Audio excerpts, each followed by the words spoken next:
Climbing Mount Everest is considered one of the greatest achievements in mountaineering, but it is also extremely dangerous.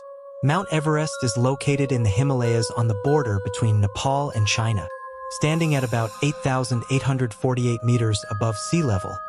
It is the highest mountain in the world. Every year hundreds of climbers attempt to reach the summit, but the journey is filled with serious risks that make the climb very challenging and sometimes deadly. One of the biggest dangers of climbing Mount Everest is the extremely low level of oxygen at high altitude. Near the summit, the air contains only about 1/3 of the oxygen found at sea level. This area is often called the death zone. In this zone, the human body cannot function normally. Climbers may experience dizziness, confusion, extreme fatigue, and altitude sickness.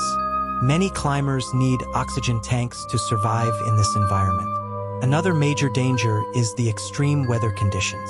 The temperature near the summit of Mount Everest can drop below -40 degrees Celsius, and powerful winds can reach speeds of over 150 kilometers per hour. Sudden storms can appear without warning, making it very difficult for climbers to continue or safely descend the mountain. Frostbite is a common risk in such cold conditions, and climbers can lose fingers or toes due to freezing temperatures. Avalanches and falling ice are also serious threats on Mount Everest. Large sections of ice and snow can break loose from the mountain slopes and fall rapidly, destroying anything in their path. One of the most dangerous areas climbers must cross is the Khumbu Icefall. This area is full of moving ice blocks and deep crevasses, and it is considered one of the most hazardous parts of the climb. Physical exhaustion is another reason why climbing Everest is so dangerous.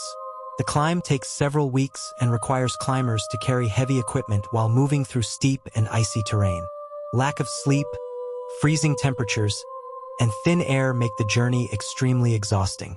Even experienced climbers sometimes collapse from fatigue before reaching the summit. Crowding on the mountain has also become a serious problem in recent years. During the climbing season, long lines of climbers can form near the summit. When climbers are forced to wait for hours in the freezing temperatures and thin air, their oxygen supplies may run low, increasing the risk of serious health problems. Despite all these dangers, climbers from around the world continue to attempt to reach the summit of Mount Everest. For many people, standing on the highest point on Earth represents the ultimate adventure and personal achievement. However, the mountain remains a powerful and unpredictable force of nature, reminding everyone that reaching the top requires not only skill and preparation, but also respect for the extreme conditions of the Himalayas.